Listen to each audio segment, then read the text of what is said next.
aniga wixii meeshaas ka dhacay ma dhihi karayo heshiis buu ahaa wuxuu ahaa daroogo lagu dhaamgaranayo Soomaaliya si aysan lugaheeda ugu istaagin isugu imaan bahalkan dhibkiisa Birmingham University saaka mar baan ka hadlay waan sheegay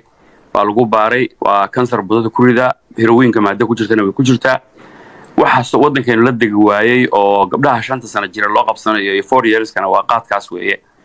waxaana aad u la yaabay Ingiriisku markuu joojiyay Kenya ma hadlin hatta hal hadal ma idin loo dhoofiyo ma idin waxa la yiri meesha wax ku beerayo cunno kala si ma taqaana leedinkaga oo soo dhaafsada laakiin daroogo noo keenay miisaan waxaan aad uga naxay in la kula dhaco ninku moogsoonta hadaad inta marti galisid oo aad meel u seexdo siisid oo ma taqaana cunno siiso marti fiican uu ku dhawniyo hawsh ima dhameystirno wali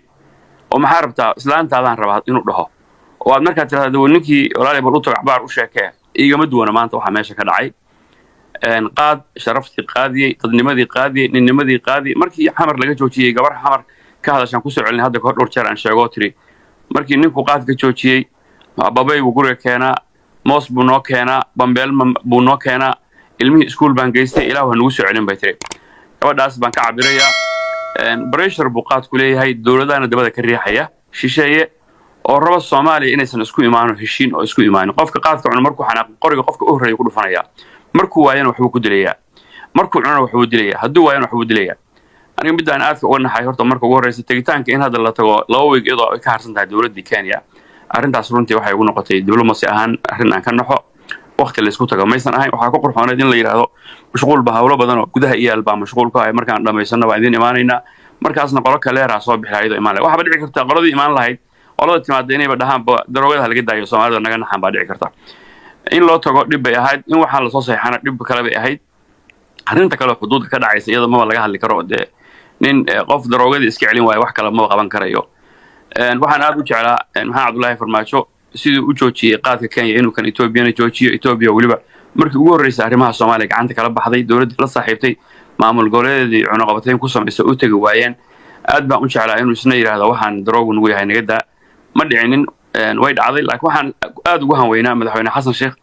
oo aan islaha isaga joojin doona si sumcad iyo ugu helo ma taqaana mar dambe loo doorto runtii aad baan uga naxay burbur hadii maxaa Cabdullaahi Farmaajo dhibka ku dhacay ugu horeeyo waxa qalbi dhagax markuu dhibay dad fara badan baa ka haray oo cadaawad u qaaday hadii burbur maalinta uu ku dhacay Farmaajo kii ugu weynaayo ku dhacay Xasan Dilena waxa weeye qaadka u saxay oo maanta Soomaaliya la keenayo mid aan ka xumahay taas weeye waana ka naxsanahay wax lagu bedeshanay meesha meel arrinta ah ma kalluun lagu bedesho waxaan idin rabaa inaan idin sheego Soomaaliya kalluun gacanta ugu jira ma jiro waxay ka ugaarsan ilaa Exmaya ilaa Jubaland dhan bay kalluun ka gurtaan waxna kuma bedeshaan doonyahoodana ku gurtaan free bayna ku gurtaan waxaad free ku heshidna wax kuma bedelanaysid kaliya waxay ku qurxoonayd in ma taqaana waxaan gabadha baay ay sheegaysa hadda u dambeysay hadlaysay waa ka baxda umalinaya ayeeyo waxaan waa trade agreement weeye ma gentleman agreement waa trade agreement trade comes with the rules and regulations waxay ahayd in technicalka Soomaalidu ka aqoon leedahay la darso waxa Kenya la hortagayo madaxweynuhu markuu la kulmay oo dhaho waxaan saarnaa technical dhankiina anaga dhankeena saarnaa oo trade qiiqaana waxaan isku wada bedelanayno labada wadan dan ugu jirtaan ka wada hadlayna arrintaas dad baa u xilsaaran arrinta jiitanto laga wada hadlo laakiin madaxweynuhu inta tago inuu soo saxiixo arrintaas waxay ahayd arrin aad u fool waxaana filayaa markuu madaxweynayaashu tartamayaan inta badan wadamada inta tagaan bay dhahaan aniga hadaad doorataan ama lacag siisaan ama aad caawisaan xildhibaanada kala hadashaan kuwa Jubaland jooga kuwa Puntland jooga kuwa xagga jooga oo la doorto waa idin furaya qaadka waxa laga yaabaa ballan hore u dhacday inay tahay ballan qaad tahay laakiin anigu waxaan leeyahay niyadda la iska jabinin saddex arrimood baan soo jeedinayaa waa marka koowaad intayna halkan ku jirto kulligan baarlamaanka dad baa naga jooga waxaan 4.5 way qabiil baan nahay markii Soomaalida meel la iska dhigo nin walba laga hadlo baarlamaanka hadiideen hadii ay madaxweynuhu joojin waay impeachment lagu sameeyo laga dagaalamo sida maxaa Cabdullaahi Farmaajo guriga loogu dhisahay aanu lacag ururino aanu xildhibaanada siino ama aynu ku raadino in waxaan la joojiyo arrintaas waa number 1 number 2 dadka qaadka aan cunin aad bay u badan yihiin wadanka la dhiirigeliyo social media telefishinada aan fariisano ha mudaharaadeen dawladda ku mudaharaadeen meel kasta ay joogaanba magaalo iyo baadiyaba midda saddexaad waa intaan qaadka cunin baa isku qabiilan ka hadlaya midda saddexaad waxa weeyaan dadkeena qurbaha jooga abay Xaliimo iyo Zero iyo kulli waxaan filayaa banaanka wada joognaa inteena badan ha lagu mudaharada safaaradaha ay qusayso arrintan UN ta hal la tago ma taqaana ha lagu mudaharada hal yiraahdo daroogada la ka joojiyo waxaan la baabaanay oo la soo kabin weynay waa daroogada way dhibaatada anaga nagu dhacdaan ugu joogsan meesay waxay gaaraysaa dariska adduunka gaaraysaa dhibaatooyinka halka lagu soo afjaro marka aniga saas bay walaalayaal ila tahay nabadii nolol lama ihi xasan sheekh nabayni madax banaan baan ahay xalayba waxaan ka qayb galay dood xasan sheekh dad taageersan oo madaxweyne xasan sheekh oo aad uga dhacsan heshiiska haddana kasoo horjeeda qaadka iyo in qaad la cuno iyo waxyaabahaas aan qayilin laakiin haddana iska cabsan oo iska taageersan madaxweynaha wax kastoo tallaabo qaado marka arrimaha hadda lagu doodo waxa ugu waaweyn cashuurta ha la kordhiyo cashuur haddii la kordhiyo qaadka sidiisaba lacagta lagu cuno aniga waddanka soomaaliya deganahay kama bixin aad baan uga warhayaa qofka qaadka cunaya lacagta uu ku cuno wuxuu ka helaa waa laaluush iyo sifo khaldan oo sharci aan ahayn marka haddaad tiraahdo cashuurta kordhinaya macnaheedu waxa waaye qofkii lacagtii uu dhici jiray haddii maanta sanadkii 20,000 ahayd wuxuu dhacayaa 50,000 marka dowladdu waxay ka faa'iideysaa haba yaraatay anigu garan maayo dadka ku doodaya hooyooyinka iyo maartay loo danaynayo wax noocaasana xalayna waa ku groupkii hooyooyinka qaadka gada markaa wareysay maxaa kugu kalifaa tiraahdo waxay ku leedahay ninkaygii baa igu dayacay caruurta oo ninkaaga muxuu kugu dayacay qaad buu bartay okay hooyo kasta marka waxaa kusoo baxaysa qaad gadaysa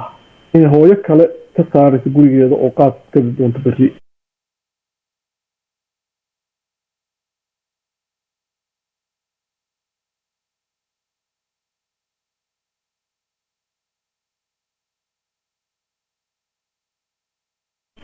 marka waa cycle soconayo weligiis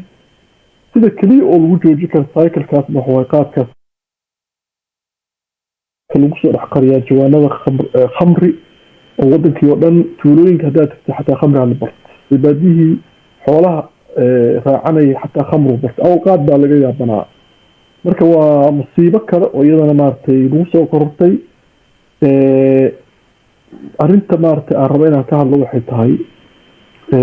horta ilaaha u duceyna xasan sheekh dhiilkan dad baa ku jira faa'iido iyo xaqul qalin ka qaadanayo waxyaabaha yaab kale waxa waaye hadda madaxweyne cabdiweligaas waagu puntland soo saxiixayay dekeda boosaaso wasiirkiisa dekadaha la socday baa wuxuu ku yidhi madaxweyne waddanka aan tagno aan soo tala badsano dad looyaro ah dad aqoon-yahana aan isku tagno heshiiska nimankan way noo soo bandhigeen waxooda annagana interestigeena anagoo fiirinayna aan u tala badsano waddankaana aadno ninkii wuu canaantay uu bedelay wasiir kale u keensaday wasiirkii kalaa saxiixay heshiiska xasan sheekh xalayna waa ka eri meesha xasan sheekh waxay ahayd inuu soo tala badsado xataa inuu sugo inta golaha wasiirada la dhisaayo kuwa xalay wiig bay saareen waan iga tuuray marka dambe pageka maarata dooda twitter space aniga waxaan aada uga helay nabadii nolol waxaa dadku waa dhegeysanaya qof walba waa la dhegeysanaya xalay waaba laga tuurayba waxaa eri golo wasiire ma dhisna waa dhisan yahay dhaheen golo wasiire waxaa la dhahaa madaxweynaha tiimkiisa uu soo dhisto isaga uu garanayo oo siyaasad ay yihiin oo isla soo jabhadeeyeen isla soo dowladeeyeen kaasaa la dhahaa tiim xasan sheekh tiimkan maaha tiim xasan sheekh waa dad quulaysto ah oo interest isugu tegay oo interestigooda ka eeganaya oo xaqul qalam iyo maxaa la yidhaahdaa loobistayaal iyo waxyaabadan isku jira qofba haddaay wuxuu ka hadlay cabdixakiin qodob aad iyo aad cajiib uu ka hadlay oo ah oo runtii aanu ku baraarugsanayn oo qodobka maaragtay sirta la iswadaarsanaya waa ku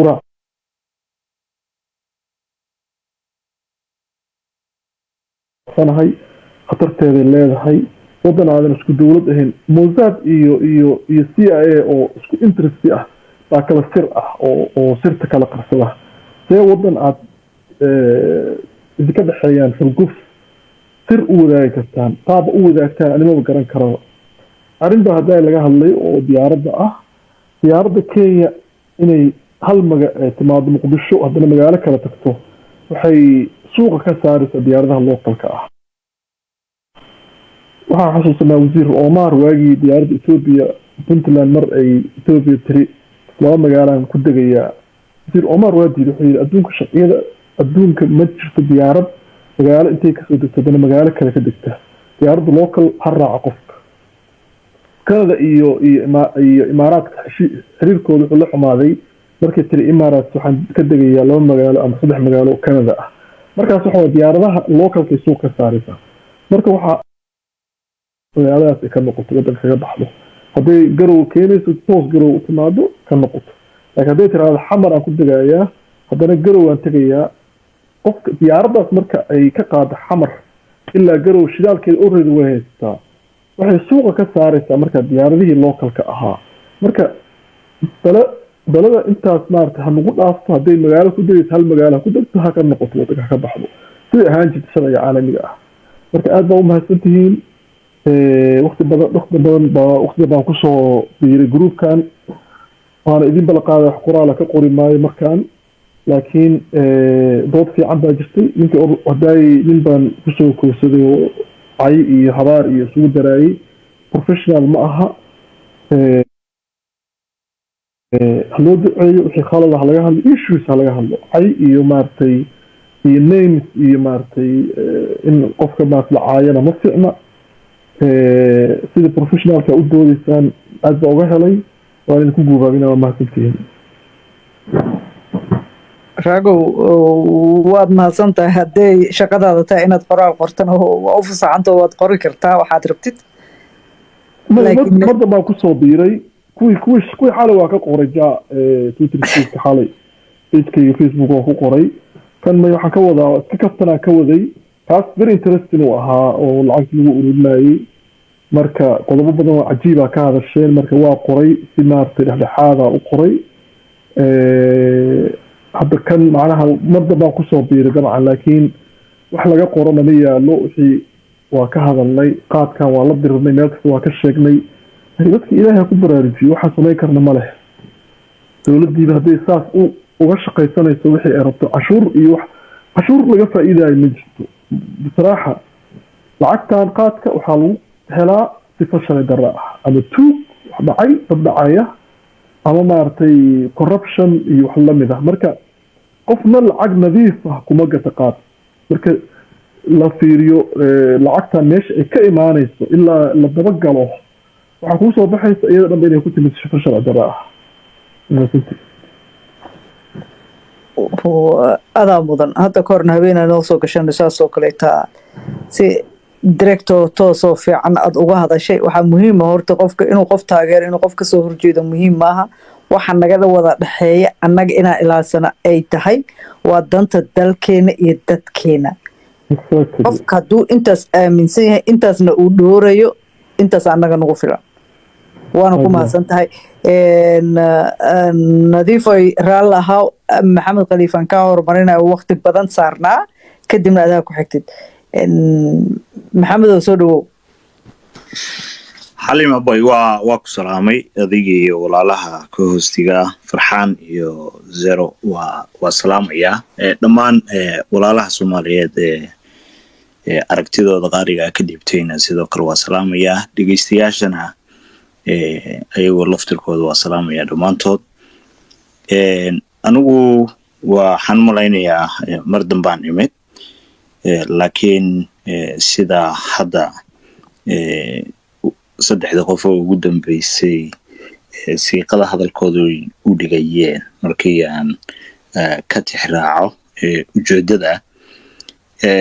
anigu waxay ila tahay arrimahan foreign policy-ga dalkeennu waxaa hadda gacanta ku hayo ama door ka ciyaarayo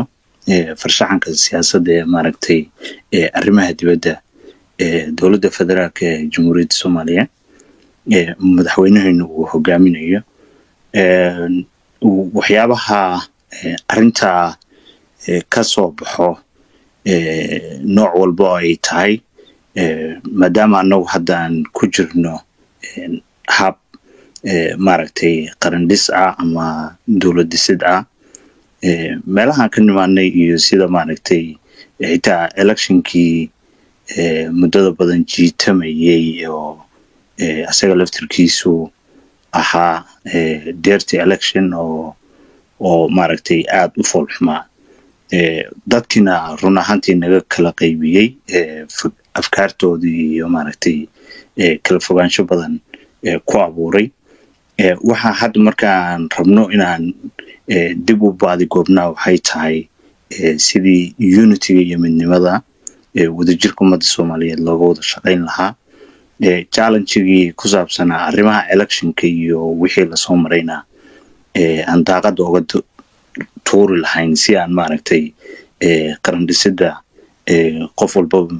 yani waajibaadka muwaadin ahaan saaran uu uga qayb qaadan lahaa dhinaca kale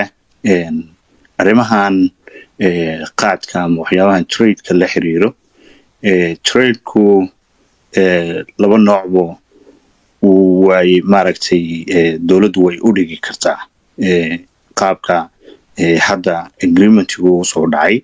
in ay ayagu gudbiyaan oo golaha wasiirada iyo xukuumadda cusub oo imaan doonto ay ka doodaan oo yani doodaasna dib loogu celiyo golaha shacabkana way dhici kartaa in yani dawladdu ay ku ekaato oo ay waxyaabaha heshiiska ah oo iyada laftirkeedu ay ku bedelatay trade-kaasu haddii sida uu yahay uu u fuli waayo ayaga laftirkooda inay reaction dambe ay ka bixiyaan oo yani sida ay arrintu ahaan jirtay inay kusoo noqoto way dhici kartaa marka mar walba dalka aan dariska la nahay arrintiisu aad uma bislo marka aysan aad u bislayn waxaa laga yaabaa in maaragtay dawladdu ay tixgelinayso in bal marka hore Soomaaliya waxay ku maamulada xaar saxaro yani waxaa la yidhi qori dheer baa lasaga tiraa marka in maaragtay ay xoogaa waqti siinayso si ay uga dhowrsato mar walbaba in Soomaaliya ay raadinayso waxa la yiraahdo xalka inay raadinayso inay caddayso taasuna way dhici maxamed adoo iga raalaha kuma fahmin meelaad u socoto iyo mowqif ahaan fikradaada ma fahmin ma noo jircin kartaa fikradaydu waxaa weeye fikrad isku dheelitirayso yani doonista shaksiyad ahaan anigu iga imaanaysa waxay tahay doonista qarannimada iyo dowladnimada iyo in maaragtay fikradaygu aan isku dheelitiro rabitaanka dowladdeenu waxa ay doonayso iyo in maaragtay annaga laftirkeenu markaan fikradaha gudbinayno aan maaragtay ka fikirno hab isku dheelitiran oo miisaaman oo dowladdeennana aan mataqaanaa indhaha looga ridaynin oon aanan u arkaynin in maaragtay ay iyadu qaadanayso door aad daciif u ah oo dhulka yaal marka ma ahan taa iyadaa waxa aan rabo waxaa weeyey inaan guud ahaan aynu isla fahanno markaan qaran dhisidu aan ku jirno in aanan arrimaha foreign affairska oo dalka iyo heshiisyada u soo galayo annaga laftirkeenu Soomaali ahaan ama bulsho ahaan ama shacab ahaan inaanan maaragtay aanan yani involved aanan ku noqonin oonan dowladdii pressure badan iyo maaragtay in social media looga kaco aan la samayn waqti in la siiyo arrimuhu hadday golaha wasiirada ay ka dibeedgareeyaanna la arko haddii baarlamaan loo gudbiyana la arko laakiin arrintan qaadka la xiriirto oo aan u aragno in bulshadeenna aysan dan uga jirin waxaan samayn karnaa qaab kale oo ka duwan oo campaign ah oo sida hadda yarka dhalinyarada Abuukar Cawaalo oo kale ugu istaagay oo kale inaan encouragement ku samayno in yani qaabkii loola dagaali lahaa oo dhanka bulshada aan uga geli lahayn sida shaqooyinka okay raalaha nadiif oo kugu dheeraanay maxamedow ma akhrisatay heshiiskaas magaca doonaba aan ugu wacnay oo xasan sheekh hadda Kenya la soo galay heshiisku qoraalka ma akhrisatay maya heshiisku ma akhrin laakiin okay kugu celinaa saa u fahamtid waxa ka hadlaysay sababtaan annaga hadda aan waxaan meeshaas kusoo qorno programkeen meesha ku socdo waad igu celin kartaa laakiin go ahead abay waa beeshin summit baan u leeyahay ku socdo maya sabab anigu waxaan ka hadlaya waxay tahay anigu muwaadin Soomaaliyeed aan ahay shaqo iyo dan igu jirto malaha inaan Kenya iyo wax qof kale aan u hadlo markaan hadlayo waa inaan hadlaa aniga maxay idana ko madaxweynaha dalka anaga mas'uulka nooga ahna waa muwaadin Soomaaliyeed waa ko inuu danta dalkiisa ka hadlaa dantiisa intuusan qofka dantiisa u filin haddii madaxweynihii dalka loo dhaariyay ee u dhaartay oo inta wadan kala tago danta wadanka kala fuliyo asoona dantiisa fulin waxaan u arkaa inay qalad tahay xaqna aan u leeyahay inaan ka hadlo muwaadin ahaan aan yiraahdo waxaas waa kugu qalad mana qaadan karno ereygaas intaas aan leeyahayna uma baahna inaan anigu way diblomaasi jid dheer aan u soo maray waa inaan direct u dhigi karaa haddaan anigoo wadan Soomaaliyeed qof Soomaaliyeed aan markaan Kenya aaday aan ku qasbanay 2 weeks inaan sugo ee aan afar jibaar aan dhiibo $300 aan dhiibo ee qofka Kenyaatiga dhinaca kale ka soo baxayo oo 60 shilin dhiibayo elborkeen intaasna ay ku egtahay waqti gurigan soo dhoofayo inuu sugo in la baaro aan u baahneen haday muxuu ahaa aniga mas'uuliyiinteeda xataa ee meesha lagu cadaadinayo wali aan laga hadlin ma ii sheegi kartaa pointgaas kaliya anagoo joogano waxa kale aan ka hadlin ma ii sheegi kartaa meeshaas kaliya waxa danta anaga noogu jirto madaxweynaha heshiisku soo gaaray abay way caddahay Halimo waa mahadsan tahay waa good question way caddahay arintaas ayada ah tusaale